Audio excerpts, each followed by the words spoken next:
Episode 1. Yuk berkenalan dengan dana desa sebagai pelumas roda pembangunan ekonomi desa. Tahukah kamu bahwa sistem desentralisasi fiskal yang berlaku di Indonesia berimplikasi pada munculnya alokasi dana desa sebagai wujud nyata dan komitmen negara dalam melindungi maupun memberdayakan desa agar menjadi kuat, maju, mandiri, dan demokratis. Mengingat tujuan penyelenggaraannya yang hendak menciptakan pembangunan serta pemberdayaan desa sekaligus masyarakat yang adil, makmur, dan sejahtera, yuk bersama-sama kita pahami dan pelajari lebih lanjut tentang apa itu dana desa. Sebelum memahami lebih lanjut tentang konsep dana desa, yuk bersama kita telaah terlebih dahulu problematika yang kerap muncul seputar desa. Pada realitanya, desa kerap kali dipandang sebagai tempat yang tertinggal, jauh dari pembangunan, dan tidak sejahtera. Bila dibandingkan dengan perkotaan yang sibuk dengan hiruk-pikuknya, desa memang bisa dibilang seringkali mengalami keterbatasan. Baik itu terkait potensi yang belum terkelola dengan baik, anggaran yang terbatas, tata kelola yang belum inovatif serta optimal, hingga akses pembangunan yang jauh lebih sedikit daripada di perkotaan. Implikasinya tentu saja menimbulkan tren akan penduduk desa yang memutuskan untuk mencari peruntungan di kota dan praktis menimbulkan serangkaian masalah soal kepadatan penduduk, sosial, serta ekonomi yang semakin memburuk dari waktu ke waktu di perkotaan. Pembangunan ekonomi desa yang diharapkan dapat berjalan secara partisipatif pun menjadi tidak dapat berkembang sebagaimana mestinya. Akhirnya, pembangunan desa menjadi tersendat dan lagi-lagi berujung pada lestarinya keterkaitan erat antara kemiskinan dan desa. Problematika seputar desa pada perkembangannya semakin menjadi suatu hal yang patut diperhatikan. Berdasarkan temuan Kementerian Desa dan Daerah Tertinggal atau KDDT pada tahun 2015, ditemui bahwa terdapat 40.000 desa berstatus tertinggal dan lebih dari 14.000 desa berstatus sangat tertinggal. Ditambahkan lagi, menurut data BPS bahwa setidaknya pada tahun 2015, 10% dari keseluruhan masyarakat Indonesia berstatus miskin dan 16 juta di antaranya adalah mereka yang tinggal di desa. Hadirnya dana desa yang dimulai sejak 2015 merupakan ikhtiar nyata pemerintah dalam menghapus persepsi buruk yang mengaitkan antara kemiskinan dan desa. Setelah memahami tentang urgensi dana desa, maka pembahasan akan berlanjut ke konsepsi dana desa. Dana desa adalah dana yang bersumber dari APBN yang diperuntukkan bagi desa yang ditransfer melalui APBD kabupaten atau kota dan digunakan untuk membiayai penyelenggaraan pemerintahan, pelaksanaan pembangunan, pembinaan kemasyarakatan, dan pemberdayaan masyarakat.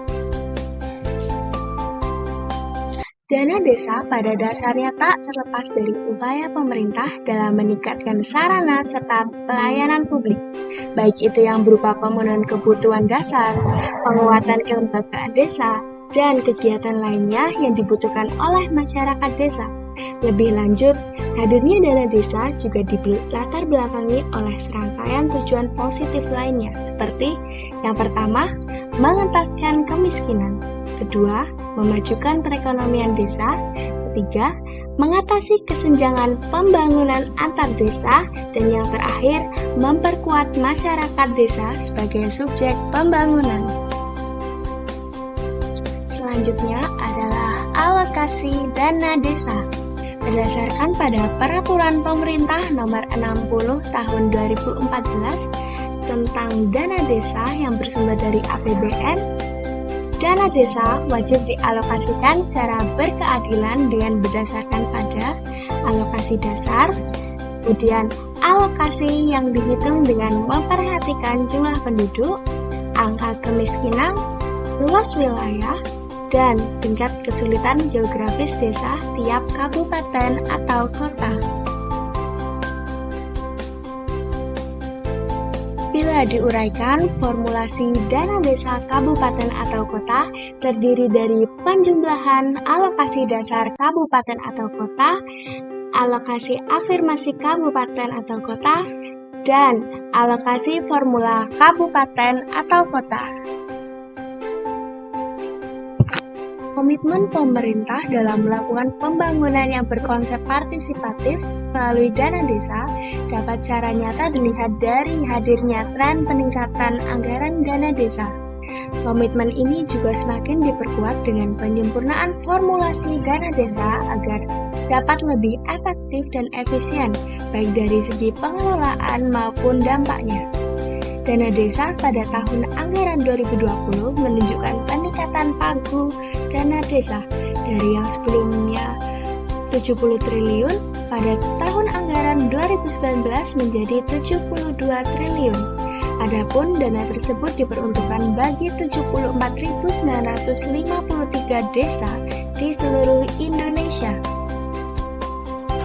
72 triliun dana desa yang diperuntukkan bagi 74.953 desa di seluruh Indonesia dibagikan berdasarkan formulasi alokasi dana desa dengan ketentuan sebagai berikut, yakni yang pertama alokasi dasar atau AD, yakni sebesar 69% dari pagu dan dibagi secara merata di setiap desa.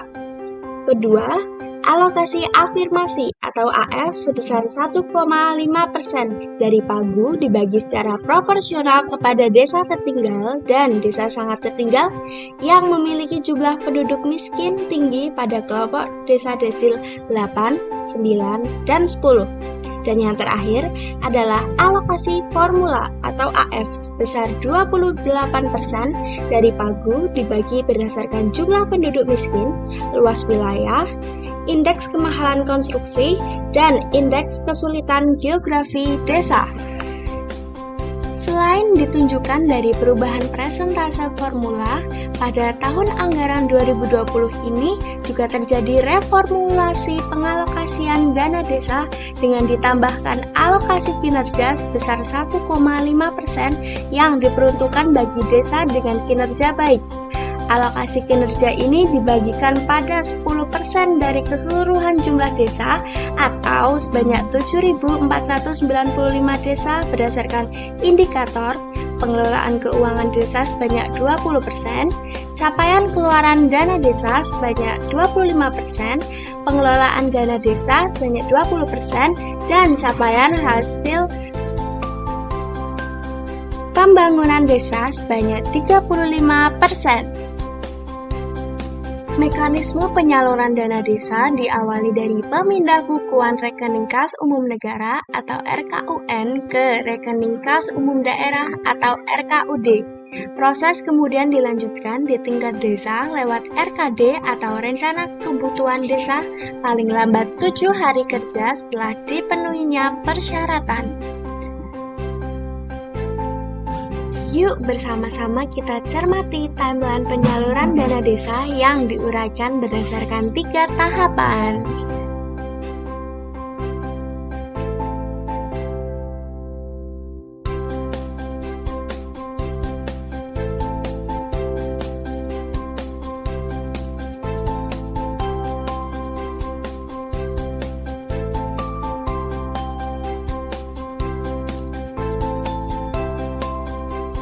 Penyaluran dana desa dari RKUN dan RKUD dilaksanakan setelah Kepala KPPN selaku KPA penyaluran DAK fisik dan dana desa menerima dokumen persyaratan penyaluran. Dana desa tidak dapat diserahkan serta menjadi sisa dana desa di RKUN apabila Bupati atau Wali Kota tidak menyampaikan persyaratan penyaluran dana desa sampai dengan berakhirnya tahun anggaran.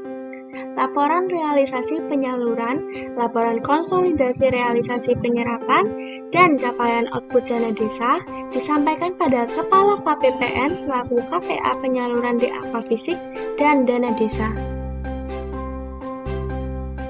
Sebagaimana yang telah diuraikan di awal bahwa penggunaan dana desa diprioritaskan untuk pembiayaan pembangunan dan pemberdayaan masyarakat.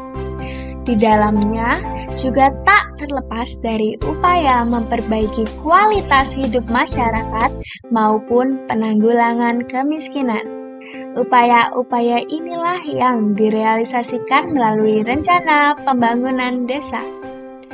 Dalam rangka meningkatkan kualitas pelayanan serta penggunaan dana desa, pemerintah juga telah mencanangkan skema padat karya tunai. Padat karya tunai dilaksanakan melalui pembangunan infrastruktur yang melibatkan masyarakat atau warga setempat sebagai pelaku pembangunan, terkhususnya pada infrastruktur skala kecil yang tidak membutuhkan teknologi yang tinggi. Selain memberdayakan langsung masyarakat sekitar pada kemajuan pembangunan desa secara langsung, skema padat karya tunai ini juga memiliki keunggulan lewat ketentuan upah langsung tunai. Hal ini kemudian berimplikasi positif pada semakin cepatnya pemulihan ekonomi maupun meningkatnya daya beli masyarakat secara langsung di desa. Hingga awal Maret 2021, padat karya tunai tercatat telah menyerap 714.268 hari orang kerja atau HOK. Setelah mencermati bersama, terdapat highlight yang bisa kita cermati dalam implementasi dana desa, yakni berkontribusi pada penciptaan lapangan kerja, mengatasi kesenjangan, dan mengentaskan kemiskinan. Akhirnya, mari kita kawal tujuan mulia dana desa dalam membangun Indonesia dari pinggiran dengan memperkuat daerah-daerah dan desa dalam kerangka Negara Kesatuan Republik Indonesia. Demikian, sampai jumpa di episode selanjutnya.